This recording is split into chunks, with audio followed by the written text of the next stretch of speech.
Hello there. Let's continue our A+ networking journey with the Wi-Fi topic. Now, if you're new to my series and my channel, remember to subscribe, like, and share the video with any of your friends or peers that might be interested in learning A+ as well. Without any further ado, let's get stuck into the basics of Wi-Fi, or WLAN as it's more formally known. Now, Wi-Fi or WLAN is defined by the IEEE 802.11 standard, but it got given the trade name Wi-Fi by the Wi-Fi Alliance. The idea behind the name Wi-Fi is it's a little bit less intimidating and freaky to the non-technical people out there.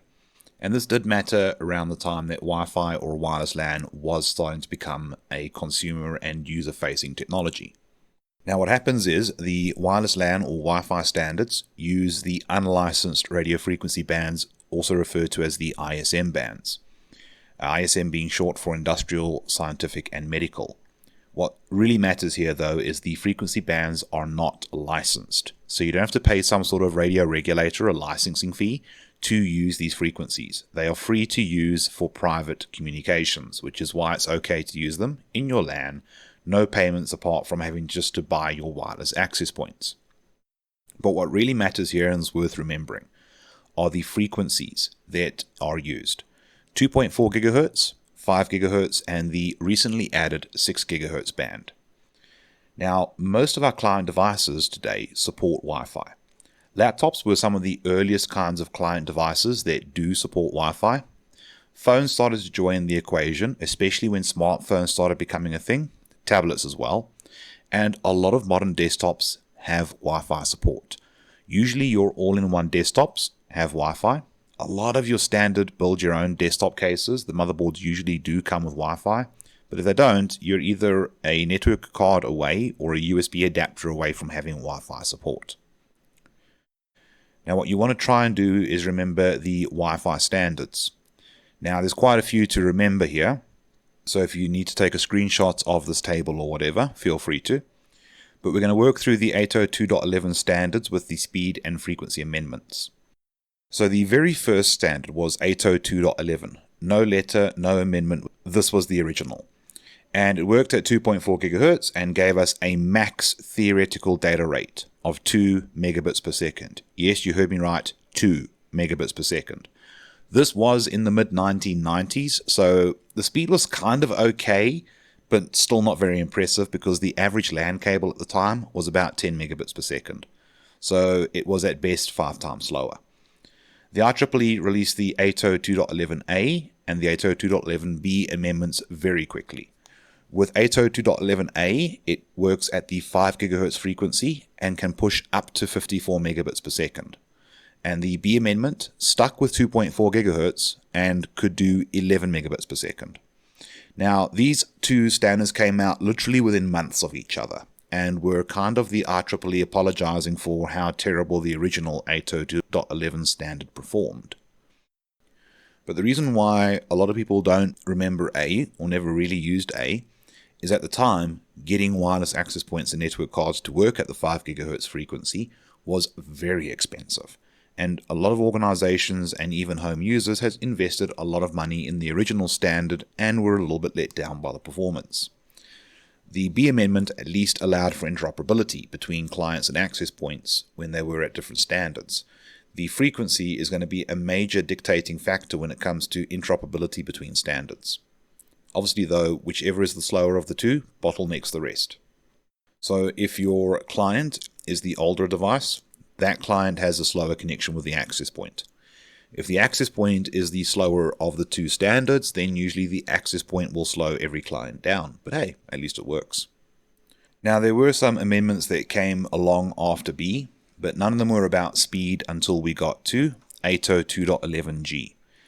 That standard still runs at 2.4 GHz and gives us up to 54 megabits per second. I'm pretty sure the IEEE decided they wanted to try and get 54 megabits per second out of the 2.4 GHz band because a lot of people had heard about this 54 meg standard but couldn't use it because they didn't have a 5 GHz network card. They had a 2.4 GHz network card. So I think that was the main driving factor behind why 54 megabits per second specifically for 802.11g.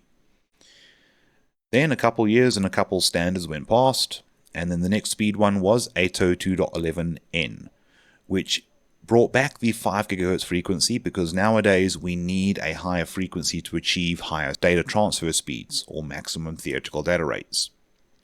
And 802.11n, on paper at least, can promise up to 600 megabits per second. Now, as soon as you get to 802.11n onwards, whether you actually get near the maximum theoretical data rate is going to depend on a whole variety of factors. The specific access point you purchased, your network adapter, the environment, interference, there's a whole bunch of different things that come into the equation. But what I can always promise you is when we do go to another standard, to another standard, to another standard, it will always be faster than the previous one. Like for instance, the first release of 802.11ac, which got named AC Wave 1, works at 5 GHz. Officially, it doesn't use 2.4 GHz, but a lot of wireless network manufacturers kept the 2.4 GHz frequency around because that's a major benefit for backwards compatibility. But according to the standard at least, AC Wave 1, or the first release, can give you up to 3.4 gigabits per second. Realistically, I would expect about 900 megabits per second to about 1.3 gigabits per second. And then with AC Wave 2, still officially only 5 GHz frequency support, but 2.4 was kept around by the manufacturers. They kind of ignored the IEEE with that little requirement. And according to standards, it should work up to 6.9 gigabits per second. If you get about 2.3 to 3.4 gigabits per second out of Wave 2, you're doing pretty well. Then we got 802.11ax. Still keeping the 5 GHz around, but it officially does support 2.4 GHz because the IEEE realized trying to move away from it was a bad idea. And 802.11ax can promise you up to 9.6 gigabits per second, and there are quite a few network manufacturers or vendors who have actually achieved that without difficulty. But as you know, we're alcoholics when it comes to performance here, and we need more. So the most recent amendment is 802.11be. We have 2.4 GHz, 5 GHz, and the recently included 6 GHz band. And it is promising speeds of up to anywhere between 23 and 46 gigabits per second, which is still pretty damn good. It's actually at the point where I would say you're going to have a tough time making sure the rest of the network infrastructure can keep up with those kinds of speeds. But we also now have this Wi-Fi generation naming scheme that was originally introduced with 802.11ax. I've got a funny feeling that between the IEEE and the Wi-Fi Alliance, they wanted to do something similar to what we have with cellular technology, like 3G, 4G, 5G. So they decided to name 802.11ax Wi-Fi 6, and then work around that. 802.11be is obviously being called Wi-Fi 7, and then we worked backwards for the older standards. Wi-Fi 5 for AC, Wi-Fi 4 for N, Wi-Fi 3 for G and A because it's based on the speed, not the frequency, Wi-Fi 2 for B, and Wi-Fi 1, which is best left forgotten, for the original standard. Now, as I said, if you need to take a screenshot or something of this table, go for it, because this is the kind of thing you do want to try and commit to memory. It's irritating, but it does help to memorize it. Now, there are some key terms that you want to properly understand and remember when it comes to talking about wireless infrastructure. And the first thing is your access point, or your AP. This is the device that does the wireless signaling and deals with wireless signal conversion into electronic signals that become the data packets that get sent over your network. A lot of people just say AP, but wireless AP is perfectly fine. You've got BSS, or Basic Service Set. Some people call it the Basic Service Area. This is the technical term for the coverage area that wireless access point is able to provide. Then you get the SSID, or Service Set Identifier. That is the human-readable text name that you give to your wireless network to make it easier for you and your users to recognize the network you are meant to connect to. In this case, we're calling it Bob Wi-Fi because I'm very original with my naming conventions. But you're also going to come across this thing called a BSS ID, which is the Basic Service Set Identifier, and it's actually the access point's MAC address. This is actually the reason why if you get a new wireless router or wireless access point and you give it the same SSID, the same security, the same passphrase, all of that stuff, your devices don't magically connect to it because your phone, your laptop, your whatever can see the base MAC address and go, that is not the same access point I spoke to earlier. This might be someone trying to impersonate the original access point, so I'm going to refuse the connection, which is actually good for your security. It's just irritating though if you're trying to replace or upgrade your wireless at home. But we've got a couple different ways to deploy Wi-Fi, so let's go and have a look at it. You've got a very fancy term called IBSS, or Independent Basic Service Set. This is often referred to as an ad hoc wireless network, where you might have a bunch of wireless clients like laptops that form direct peer-to-peer connections using the Wi-Fi frequencies. The way to remember this is independent, meaning no access point. They're independent of their AP. Then you get basic service set, also known as infrastructure mode, where you have an access point that all of the clients connect to. This is generally the most preferred way to do a wireless network, both in home networks and in workplaces, as this allows for central consolidation and control via the access point. At the very least, to make sure your neighbors aren't getting free internet out of you.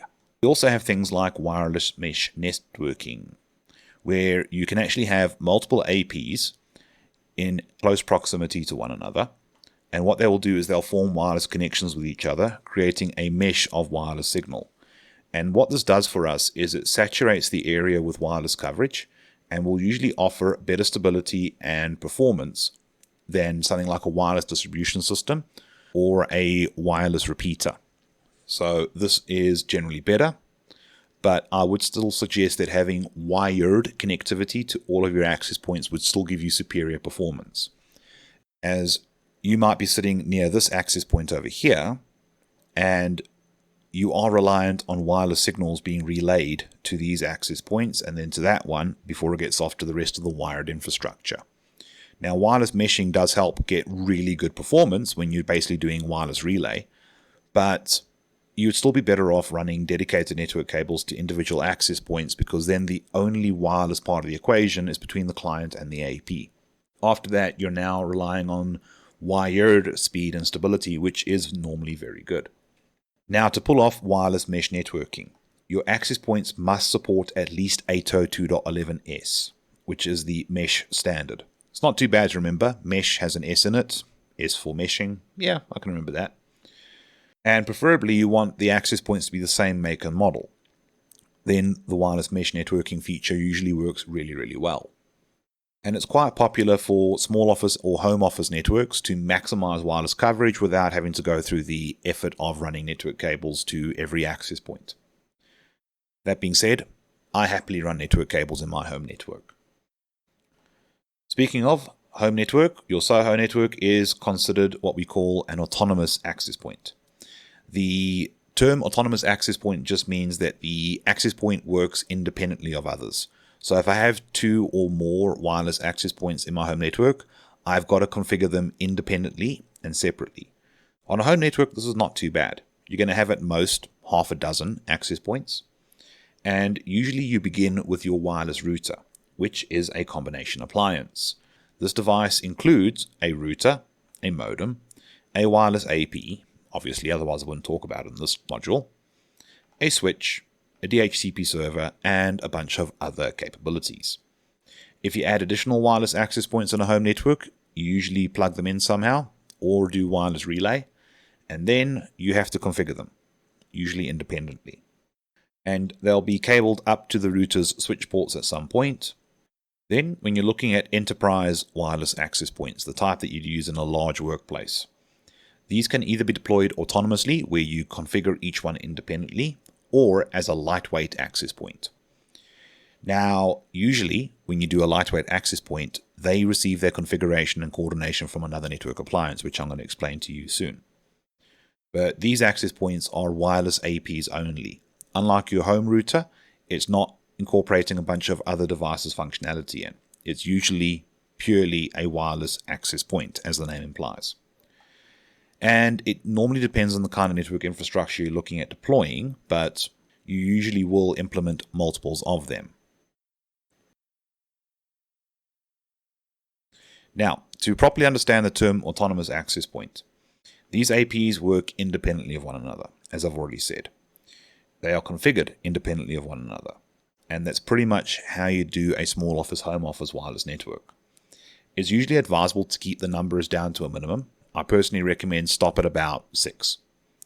The reason why is you have to log into each one and set them up in a way that will work smoothly and fluidly for your users. And if I ask you to do the same mundane thing over and over again, at some point you're going to not be paying full attention, you're going to make a mistake, and that's where a troubleshooting problem now pops up. And it's a lot harder to find because you've now got to go to each access point and troubleshoot it separately to the next one. When you get to a certain scale, and in my mind I usually recommend anywhere from 6 to 10 access points, is where you want to start considering doing lightweight access points or managed access points. The access points depend on something called a wireless controller appliance. These symbols do vary, and the name of the appliance also tends to vary depending on the wireless vendor in question. But the controller appliance is going to be where the configuration is done and distributed to the access points. So this is my little controller symbol that I tend to use in my network diagrams here. And I would go here, do all my config, and it will also be set up to enroll or adopt all of these access points. It will then push the config out to these access points via the network. So instead of me having to configure 6 or 20 or 100 access points individually, I just have to get all of my access points enrolled in the wireless controller, which can be a bit of a mission. But once that's done, I go and set up something once, and it propagates across all of my access points, whether it's 6 or 60. Now, usually your network vendors, especially for the enterprise environment, will try and lock you into their wireless ecosystem by relying on a vendor-specific or proprietary protocol to make this all work. So if you go with a particular vendor for the access points, you usually have to go and get your wireless controller from that vendor too. And some of them might even manage to get you to get the switch, the router, and everything else while they're at it. So just be aware of that. Now, besides making our life easier for configuration, it also coordinates all of the access points to work together, which means things like wireless user roaming becomes a possibility. Let me explain. All of those access points can be configured to emit the same SSID, but their basic service sets, their coverage areas, overlap with one another. And what this means now is, as a user, I would rock up at work, connect to the Wi-Fi, and then I'll just see one massive SSID, which we call an extended service set identifier, because I can now wander around here in this extended service set or extended service area. And as I'm moving away from this access point's coverage area, moving towards this one's, these two APs will coordinate with one another via the controller and allow my connection to be handed off to the next access point. This is very similar to how cell networks work. If you are on your cell phone right now, or your smartphone, whatever you want to call it, you're probably connected to a particular cell tower. You wander outside of that cell tower's coverage area into another one, you get handed over to that other cell tower, whether you be midstream or mid-call, depending on what you're doing, which is a really, really cool capability. Especially for your end users, as they don't have to worry about associating with multiple access points. They just connect to one ESSID, maybe go through a bit of authentication. We'll talk more about wireless security in A+ Core 2. And then they can wander around the office building, always being connected. What will probably have to happen here, though, is you will want these access points to work on slightly different channels within the frequency bands they are working at. So we better talk about the channels. So with the 2.4 GHz frequency band, we have 14 channels. Think of a channel as a division of the frequency band. So a frequency within a frequency almost. The channels are about 20 megahertz wide, and although we have 14, a lot of them overlap, which is a bit of a problem for us. Because when the channels overlap and two access points are near each other, and they're using overlapping channels, they interfere with one another. This can be a big problem, especially if the other access point belongs to somebody else. So at the moment, we only have 3 channels that are guaranteed to not overlap. Channel 1, Channel 6, and Channel 11. Now, there are some parts of the world where channels 1, 5, 9, and 13 are used, as they also don't overlap. But those channels have to be 20 megahertz wide exactly. Some countries and some regulators in those countries allow for 22 megahertz wide channels, which means that channel 1 will overlap a teensy little bit with channel 5 if it's running 22 megahertz wide. So the safer bet is channels 1, 6, and 11 are the three non-overlapping channels. Channel 14 is considered the center band frequency, and after channel 14 you're actually in the licensed space of 2.4 gigahertz. You're actually at 2.5 gigahertz to be precise. So channel 14 is mostly unavailable around the world. There's only a handful of countries that actually allow channel 14 to be used. So that means that if I have 3 access points near each other, I will normally cycle between channels 1, 6, and 11. And although they've got overlapping coverage areas, because the channels are far enough away from each other in terms of frequency, it won't cause an issue. And if you are sitting over here between this access point and this one, you will be able to distinguish which one you're talking to due to the different channels. The problem is, though, with only 3 channels to work with, what if I introduce a 4th access point? Well, this access point is far enough away from this one that I could comfortably make it work at channel 1. You can recycle the frequencies as long as the next access point is not near another access point working at the same channel. So if I were to introduce a 5th one somewhere over here, I would probably favor channel 11 because it would probably not reach this access point running on channel 11. With the 5 gigahertz band, we've got a very lovely collection of 24 channels that don't overlap. Some countries only have 23 channels available, but hey, it's still way more than we have when compared to the 2.4 gigahertz band. And the channels are about 20 megahertz wide. And this is what they sort of look like when they're plotted out. And what's great is when that channel ends, only then does the next channel begin. So much better done. But also, because the channels don't overlap with each other, a capability called channel bonding is possible. With channel bonding, what happens is we can make 2 neighboring 20 megahertz channels work together and create a 40 megahertz channel. This greater bandwidth, literally, does equate to better transfer rates. And this is one of the ways that 802.11n improved performance. And then we decided, hey, we've got 2 40 megahertz channels here. If we make them work together, we'll get an 80 megahertz wide channel. Rinse and repeat, and that's how we kept getting faster and faster with 802.11n, AC, AX, and so forth. Now, I know I said wireless security is more of an A+ Core 2 topic, but I cannot help myself. I really want to make sure you're clear on a very important misconception a lot of people have about wireless security, and that is wireless encryption. When people hear about encryption, they think this will keep them safe all of the time, no matter what. So let's look at wireless infrastructure and where the encryption works. So you'll have a wireless client, like a laptop, and then a wireless access point that you establish a wireless connection with. At some point after that wireless access point, you will be hitting some sort of wired infrastructure that will take you out to the internet and eventually to a server somewhere on the internet that you want to communicate with. Now, the thing about wireless encryption is it only works to encrypt and protect the wireless portion of communications. So it's keeping this traffic safe from your neighbors and potential threat actors that might want to eavesdrop on you, but it's not keeping you safe all the way to the web server or email server or whatever the server is. This is why we want to have encrypted protocols like HTTPS, SMTPS, POP3S, etc. You're noticing a common trend where all of the secure protocols have an S at the end of the name. The S usually implies secure or encrypted of some kind. Now, don't get me wrong, wireless encryption is good, it matters, it helps to keep local communications secure and make it harder for attackers to gain that initial level of LAN access through the wireless. But it's not going to keep you safe across the entire journey of your communications. You need to have end-to-end encrypted protocols. Now, we're going to talk about wireless encryption and other forms of wireless security solutions when we do the A+ Core 2 topic. So please hang on for that. But I hope that served as a nice introduction to wireless networking for you.